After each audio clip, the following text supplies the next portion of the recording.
dans ses adresses de Kisangani et de Lubumbashi, en date de 9 et 16 novembre 2024, M. Félix Tshisekedi Tshilombo a confirmé sa volonté de changer la constitution du 18 février 2006 sous prétexte qu'elle n'est pas adaptée aux réalités congolaises, qu'elle a été rédigée par des étrangers et à l'étranger et qu'elle ne préserve pas la souveraineté nationale. Nous, forces politiques et sociales, porteuses des aspirations profondes du peuple congolais, après avoir suivi avec consternation M. Félix Tshisekedi sur sa volonté de changer la Constitution, déclarons solennellement notre opposition à ce changement ou cette révision de la Constitution, notamment pour des raisons ci-dessous. 1. Contrairement aux affirmations mensongères de M. Tshisekedi, prétendant que la Constitution du 18 février 2006 serait l'œuvre des étrangers, eh bien, celle-ci est issue du travail des Congolais, réunis à Simissi, dans la ville de Kisangani. Elle a été rédigée par le Parlement congolais et adoptée par le peuple au référendum dans sa très grande majorité, exprimée à 85%. Elle est donc ainsi l'expression de notre souveraineté nationale et ne constitue en aucun cas une imposition, ni des belligérants, encore moins des puissances étrangères.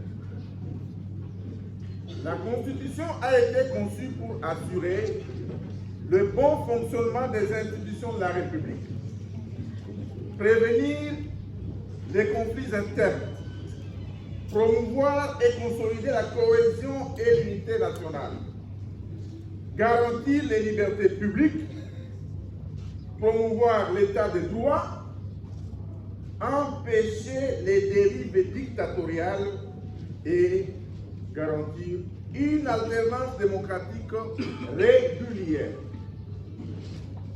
En outre, il n'y a rien de plus faux que l'affirmation de M. Félix Tshilombo déclarant à Lubumbashi que l'article 217 serait responsable de l'occupation de nos terres par des étrangers. En réalité, là, il confond la notion de souveraineté avec la notion de la décession de terre.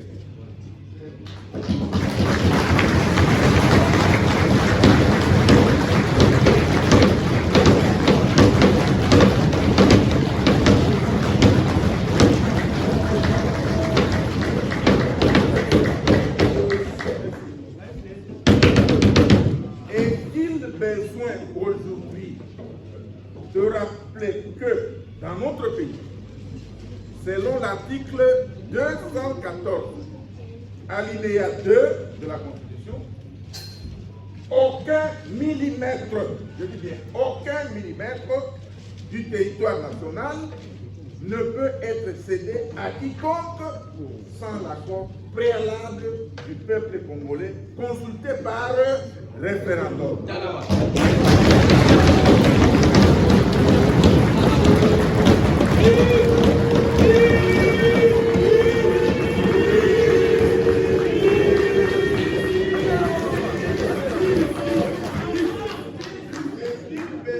Aujourd'hui de rappeler que dans notre pays, selon l'article 214, alinéa 2 de la Constitution, aucun millimètre, je dis bien aucun millimètre du territoire national ne peut être cédé à quiconque sans l'accord préalable du peuple congolais consulté par référendum.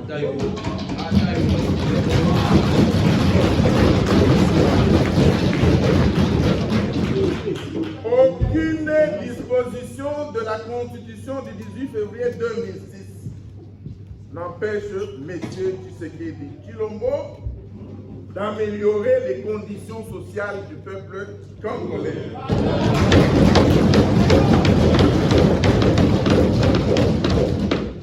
Notamment en garantissant une rémunération décente pour nos militaires, une rémunération décente pour les policiers, les enseignants, les médecins et autres agents et fonctionnaires de l'État, en donnant à la population l'accès à l'eau potable, à l'électricité et à des soins de santé de qualité, en stabilisant les taux de change, en construisant et en réhabilitant les routes, en régulant la circulation routière pour contenir les embouteillages.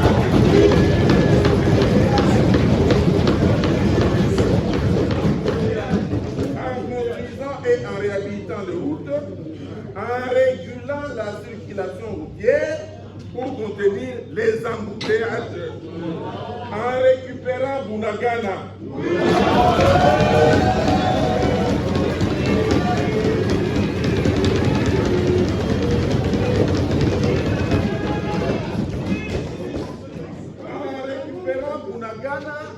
Et la centaine d'autres localités occupées par le M23,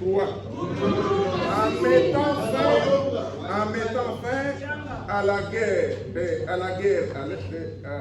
l'Est, ainsi qu'à l'insécurité généralisée dans le pays.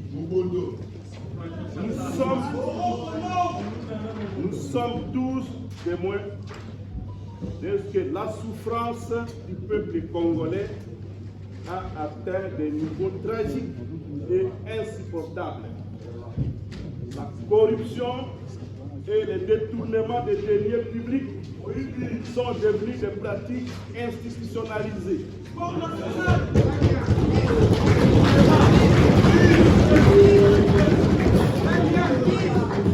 L'espace de liberté s'est gravement rétréci. La répression contre l'opposition a conduit jusqu'à l'ignoble assassinat de l'honorable Chérubin Okende.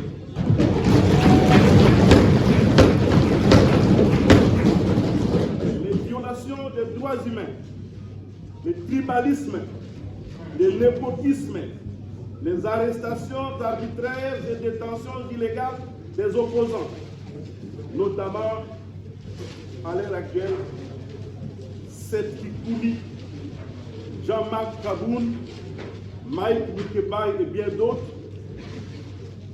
Les arrestations arbitraires et détentions illégales également des journalistes et des défenseurs des droits humains sont désormais des faits quotidiens dans ces pays. Le changement de la Constitution voulu par M. Tshisekedi Tshilombo intervient dans un contexte de crise profonde. La RDC, notre pays, est confrontée sur son intégrité territoriale à une grave menace alimentée par l'ingérence directe du Rwanda et de l'Ouganda et la résurgence du M23. À cela s'ajoutent les violences des ADF à Beni et Irumu, de Kodeko et Zaïre, qui sont des groupes armés en Ituri, la présence de troupes burundaises au sud Kivu, les massacres perpétrés par les Mobondo dans les territoires de Kwamut, de Bagata, de Kenge, de Kivula et ici à Maluku, dans la ville province de Kinshasa, notre capitale, ainsi que les exactions des milices de l'UDPS, abusivement appelées forces du progrès, et des Koulouna à travers le pays. Il y a encore à citer les tueries et déplacements des populations de Lubunga dans la ville de Kisangani, les massacres des fidèles de l'église Wazalendo à Goma, des prisonniers au centre de détention de Makala, les massacres de Kilwa, de Luilu et de Kilobelobe dans le Grand Katanga. La RDC, notre pays, compte aujourd'hui plus de 8 millions de déplacés internes à la suite de toutes ces violences et tous ces conflits armés. Dès lors, oui, dès lors, nous le disons haut et fort, l'initiative de changement ou de révision est totalement injustifiée, inopportune, illégale, anticonstitutionnelle, une menace grave contre la cohésion nationale et une haute trahison de la part de M. Tshilombo.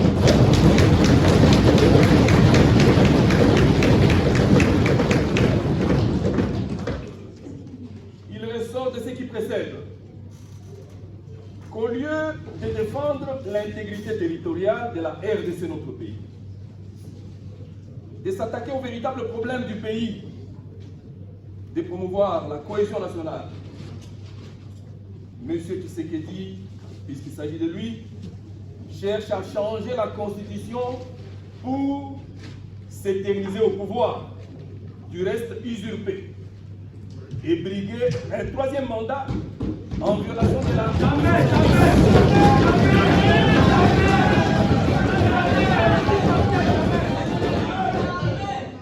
Je disais, M. Tshisekedi, puisqu'il s'agit de lui, cherche à changer la constitution pour s'éterniser au pouvoir, du reste usurpé, et briguer un troisième mandat en violation de l'article 70 qui limite le nombre de mandats présidentiels à 2 et à l'article 220 qui impose entre autres que le nombre et la durée des mandats du président de la République ne peuvent faire l'objet d'aucune révision constitutionnelle. La constitution de notre pays n'ayant pas prévu de mécanisme de son changement, cet acte, il faut le dire, est constitutif d'un coup d'État. Oui.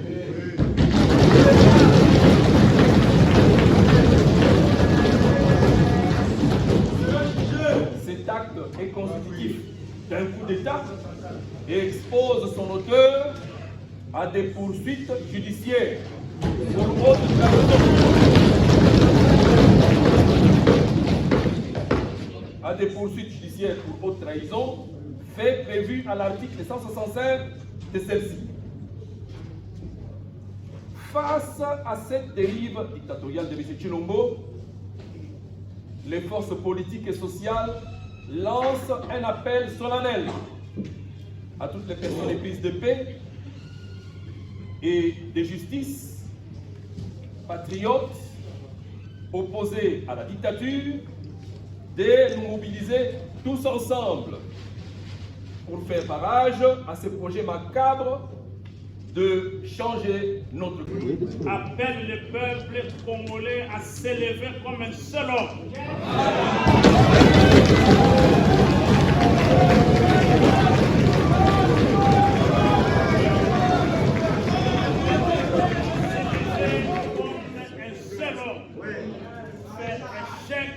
À ce plan diabolique visant le changement de notre constitution et qui va consacrer à coup sûr la balkanisation de notre pays, la République démocratique du Congo. Des manifestations citoyennes à travers tous les pays et dans la diaspora seront organisées dans les jours à venir.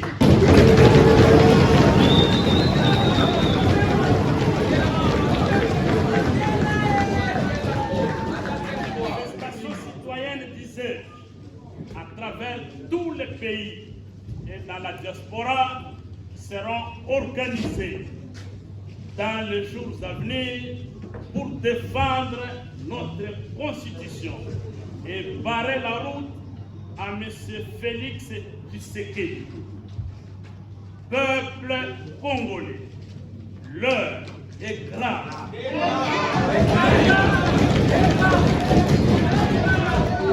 Réveillons-nous, défendons nos droits et notre souveraineté. Empêchons M. Félix Tshisekedi de réaliser son coup d'État constitutionnel.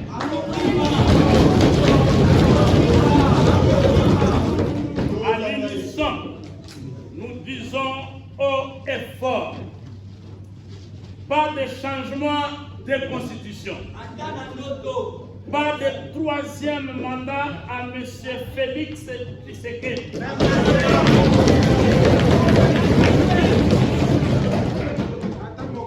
Pas de présidence à vie.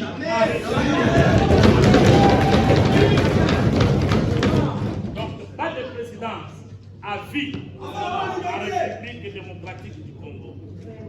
Monsieur Félix Antoine Tshilombo doit impérativement respecter son serment qu'il a prêté solennellement devant Dieu et la nation. Serment d'observer, je dis bien, serment d'observer et de défendre la Constitution et les lois de la République. S'il ne le fait pas, le peuple congolais va lui demander de le faire.